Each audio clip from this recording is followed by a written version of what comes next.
Shalom, Bapak Ibu yang diberkati Tuhan. Sebelum kita diberkati oleh firman-Nya, mari kita bersekutu dalam doa. Maha besar Engkau ya Allah, Allah yang kami kenal dalam Kristus Yesus, Allah yang melawat dan melihara kehidupan kami sampai pada saat ini. Kami datang mengucap syukur karena anugerah Tuhan yang mengizinkan kami memperdengarkan firman dan mendengarkan firman.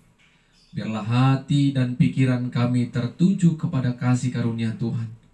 Berkati kami, tolong kami melalui Roh-Mu yang kudus, agar kami mengerti, memahami, dan dimampukan untuk melakukan firman Tuhan. Dalam nama Yesus kami berdoa dan mengucap syukur. Amin. Saudara-saudara, ibu bapak yang diberkati Tuhan, firman Tuhan menyapa kita pada saat ini. Dari 1 Samuel pasal 8 ayat 4 sampai 11. 1 Samuel pasal 8 ayat 4 sampai 11. Kami akan bacakan firman Tuhan bagi kita. Demikianlah firman-Nya. Sebab itu berkumpullah semua tua-tua Israel. Mereka datang kepada Samuel di Rama dan berkata kepadanya, "Engkau sudah tua dan anak-anakmu tidak hidup seperti engkau. Maka angkatlah sekarang seorang raja atas kami untuk memerintah kami, seperti pada segala bangsa-bangsa lain." Waktu mereka berkata, "Berikanlah kepada kami seorang raja untuk memerintah kami," perkataan itu mengesalkan Samuel, maka berdoalah Samuel kepada Tuhan. Tuhan berfirman kepada Samuel, "Dengarkanlah perkataan bangsa itu dalam segala hal yang dikatakan mereka kepadamu. Sebab bukan engkau yang mereka tolak, tetapi akulah yang mereka tolak, supaya jangan aku menjadi raja atas mereka. Tepat seperti yang dilakukan mereka kepadaku sejak hari aku menuntun mereka keluar dari Mesir sampai hari ini, yakni meninggalkan daku dan beribadah kepada Allah lain. Demikianlah juga dilakukan mereka kepadamu. Oleh sebab itu dengarkanlah permintaan mereka, hanya peringatkanlah mereka dengan sungguh-sungguh dan beritahukanlah kepada mereka apa yang menjadi hak raja yang akan memerintah mereka." Dan Samuel menyampaikan segala firman Tuhan kepada bangsa itu yang meminta seorang raja kepadanya. Katanya, "Inilah yang menjadi hak raja yang akan memerintah kamu itu. Anak-anakmu laki-laki akan diambilnya dan dipekerjakannya pada keretanya dan pada kudanya, dan mereka akan berlari di depan keretanya." Amin. Saudara-saudara, ibu bapak yang diberkati Tuhan, tema kebenaran firman Tuhan bagi kita pada saat ini, Tuhan menguatkan hamba-Nya. Tuhan menguatkan hamba-Nya. Ketika kita hidup dan dipercayakan Tuhan sebuah kesempatan yang tentu tidak dimiliki oleh orang-orang lain, yaitu melayani Dia di dalam rumah-Nya yang kudus atau yang kita sebut dengan gereja. Setiap kita pelayan Tuhan pasti akan ada dan pasti ada hambatan di dalam melayani setiap jemaat yang sedang Tuhan percayakan untuk kita layani. Ada jemaat yang tidak suka akan kehadiran kita. Artinya mereka menolak pelayanan kita Dan apapun yang kita kerjakan, apapun yang kita lakukan, mereka tidak suka. Kalau ini terjadi, Bapak Ibu yang diberkati Tuhan, kita sering jemaat mengeluh ketika ada hamba Tuhan yang ditempatkan di gereja tersebut. Mungkin ketika hamba Tuhan itu sudah lama, mereka mengeluh, mereka membuat perkara atau persoalan bagaimana cara hamba Tuhan itu atau pelayan itu tidak lagi melayani di gereja tersebut. Kalau kita berpikir, merenungkan Bapak Ibu yang diberkati Tuhan, mengapa jemaat yang kita layani melakukan hal-hal yang demikian? Dan yang berikutnya, apa yang harus dilakukan, dikerjakan oleh hamba Tuhan, pelayan Tuhan yang menghadapi jemaat yang melakukan hal demikian kepada dirinya? Firman Tuhan yang kita baca, renungkan hari ini menjadi pembelajaran hidup bagi kita. Ketika tua-tua Israel datang menghadap kepada Samuel, mereka mendesak Samuel agar Samuel mengangkat seorang raja untuk memimpin mereka. Dengan dalil mereka mengatakan kalau Samuel sudah tua. Bukan hanya itu, mereka juga katakan kalau anak-anak Samuel tidak hidup seperti yang dilakukan oleh Samuel. Mereka mencari keuntungan, mencari laba, dan memutarbalikkan keadilan. Itulah karakter, sikap dari anak-anak Samuel, sehingga umat Israel gelisah, ketakutan, khawatir, dan cemas akan keberadaan mereka pada saat itu. Tidak ada lagi yang dapat memimpin mereka. Tidak ada lagi yang dapat menjaga, memelihara, dan menjamin keamanan mereka. Ada dua hal kemungkinan mengapa umat Israel ini mendesak Samuel untuk mengangkat seorang raja. Yang pertama, umat Israel lebih percaya mereka dipimpin oleh raja daripada dipimpin oleh hakim. Karena melihat situasi musuh, yaitu bangsa Filistin yang memiliki kekuatan politik dan militernya, kalau mereka menyerang umat Israel dan kalau mereka dipimpin oleh hakim, maka mereka akan bisa dikalahkan. Tapi kalau mereka dipilih oleh sosok raja, mereka akan pastikan mereka akan tetap terjaga keamanannya. Dan yang kedua, kemungkinan kedua, bangsa Israel ini lebih condong melihat kekuatan yang terlihat oleh mata dibandingkan kekuatan yang tidak terlihat. Apa kekuatan yang terlihat? Tentu gagah perkasanya manusia, gagah perkasanya seorang raja.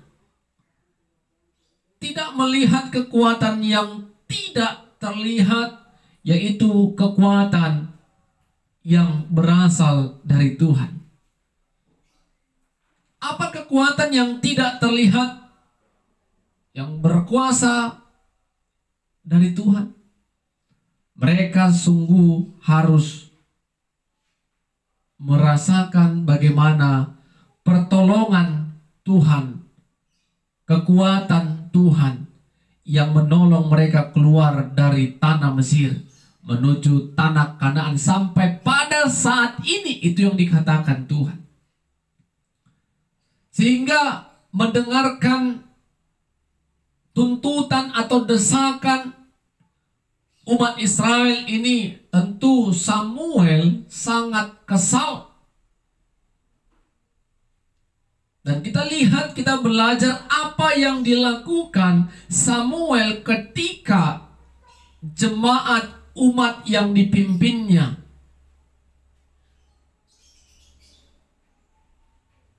memberikan desakan agar mengangkat seorang raja. Di dalam kekesalannya, dia tidak mau tunjukkan itu kepada umat. Dia tidak mau marah seketika itu secara spontan kepada umat, tetapi dia datang kepada Tuhan. Ini yang dilakukan oleh hamba Tuhan, seorang pelayan. Ketika kita ditolak, ketika kita dituntut untuk melakukan hal-hal yang tidak kita mampu untuk kerjakan, dia datang kepada Tuhan. Dia berdoa, bergumul kepada Tuhan. Itu yang dikerjakan oleh Samuel. Dan Tuhan berfirman kepada Samuel, dengarkanlah permintaan mereka. Karena apa? Tuhan katakan itu. Sesungguhnya bukan engkau yang mereka tolak, tetapi aku sebagai raja yang mereka tolak. Umat Israel tidak mau kalau raja yang tidak kelihatan itu, mereka setia, taat, tunduk kepada raja yang tidak kelihatan itu. Sehingga mereka terus mendesak Samuel untuk mengangkat seorang raja. Karena apa Bapak Ibu yang diberkati Tuhan, sepanjang perjalanan kehidupan bangsa Israel, walaupun mereka sudah menyaksikan dan melihat pertolongan Tuhan, tetapi mereka juga tetap tidak hidup pada ketetapan Tuhan. Mereka tetap beribadah kepada Allah-Allah lain. Tentu itu menyakitkan hati Tuhan. Dan itu yang dikatakan Tuhan kepada Samuel. Angkatlah seorang raja atas mereka. Dan itu tentu menjadi kekuatan bagi Samuel. Ternyata ketika ada orang-orang yang menolak, yang tidak menerima pelayanan atau sosok pelayan dalam sebuah pelayanan, sesungguhnya mereka adalah menolak Tuhan.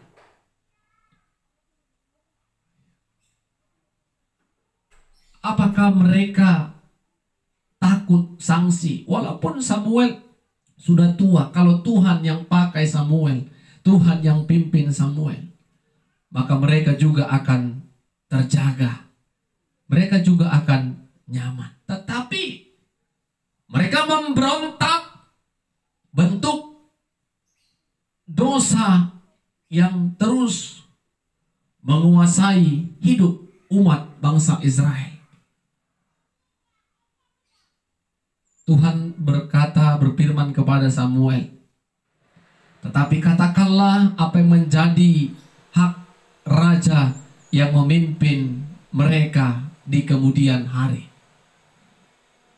Samuel mengatakan kepada bangsa Israel itu, baiklah, aku akan mengangkat seorang raja, tetapi ada hal yang akan menjadi hak raja yang memimpin mereka.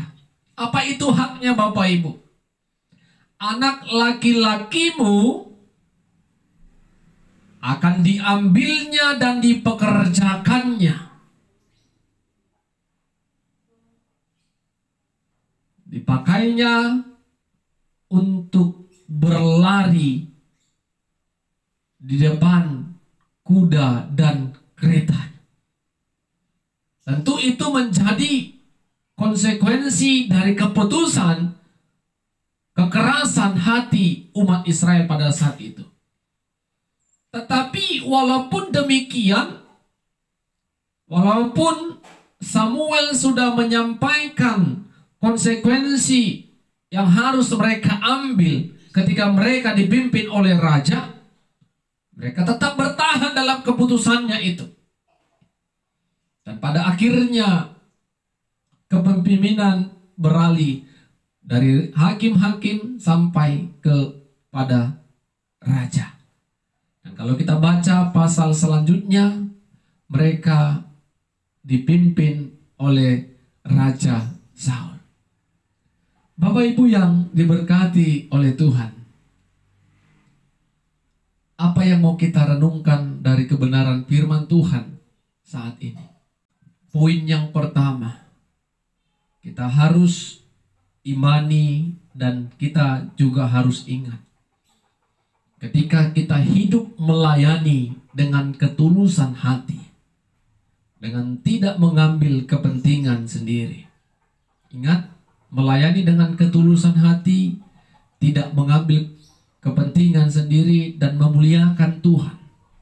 Kalaupun masih ada orang yang tidak suka, kalaupun masih ada orang yang tidak senang akan pelayanan ataupun kehadiran kita, berarti mereka memang tidak suka kepada Tuhan yang telah mengutus dan mempercayakan pelayanan itu kepada kita. Mereka bukan lagi menolak kita sebagai pelayan yang melayani, tetapi mereka menolak Tuhan yang telah mempercayakan pelayanan itu kepada kita. Tetapi ingat, kalau kita benar-benar menjadi pelayan yang seturut dengan kehendak Tuhan.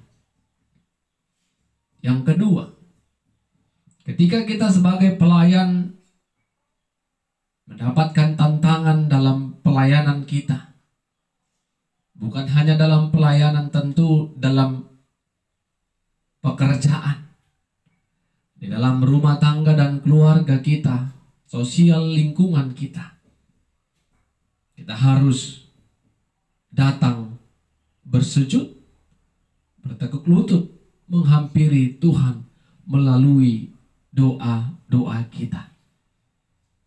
Karena pergumulan itu, tantangan itu tidak dapat kita selesaikan sendiri. Kita harus datang kepada Tuhan, meminta hikmat dan petunjuk dari Tuhan.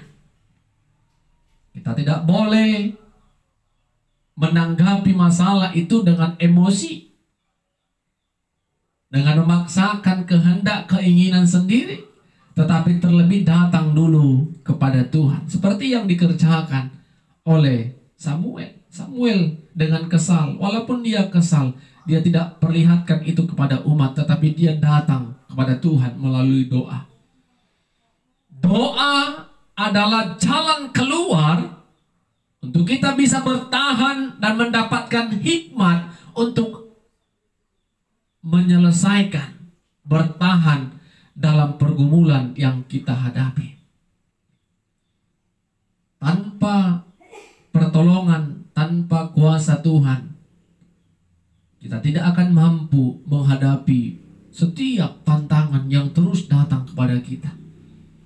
Dan poin yang terakhir, poin yang ketiga, saudara-saudara, belajar dari umat Israel ini. Jangan pernah kita mengeraskan hati kita untuk memaksakan kehendak kita, keinginan kita. Dan pada akhirnya kalau kita memaksakan kehendak kita, akan berujung kepada ketidakbaikan untuk hidup kita. Belajarlah untuk menerima keputusan Tuhan. Belajarlah untuk mensyukuri setiap jalan Tuhan. Karena hidup kita bukan lagi menjalani apa yang kita pikirkan, apa yang kita rancangkan, tetapi ada Tuhan yang menjadi sumber pertolongan, sumber arah hidup kita. Dan jalan Tuhanlah yang tentu kita kerjakan. Tentu kalau keputusan kita yang kita ambil bukan kehendak Tuhan, ada konsekuensi yang harus kita hadapi. Tetapi kalau keputusan Tuhan, dan keputusan Tuhan ini tentu seperti poin kedua tadi, kita harus datang meminta hikmat dari Tuhan melalui doa kita. Sehingga kita tidak mengeraskan hati untuk melakukan kehendak kita. Kita percaya hati ini akan diberkati Tuhan ketika kita datang menghampiri Tuhan melalui doa, dan hikmat Tuhan menyertai kita. Dan tetap percaya jalan Tuhanlah yang kita kerjakan, bukan jalan kita. Amin, kita berdoa. Kami bersyukur firman-Mu telah memberkati kami ya Tuhan. Roh-Mu yang kudus menolong kami untuk melakukan kebenaran firman Tuhan. Ajari kami untuk hidup di dalam pergumulan, kesulitan, permasalahan hidup kami, khususnya dalam pelayanan kami. Ajari kami untuk tidak mengandalkan kekuatan kami sendiri, tetapi mengandalkan kuasa dan kasih Tuhan. Dan kami datang melalui doa-doa kami. Biarlah kiranya Tuhan dengan pertolongan-Mu, hikmat-Mu menolong, menguatkan kami dalam menjalani setiap hidup yang kami sedang jalani. Biarlah kiranya Tuhan, kehendak Tuhanlah, jalan Tuhanlah yang kami jalani. Jangan biarkan kami mengeraskan hati kami untuk memuaskan keinginan daging kami, karena itu tidak mendatangkan kebaikan dalam hidup kami. Dalam nama Yesus kami berdoa dan bersyukur. Amin. Shalom. Tuhan Yesus memberkati kita semua.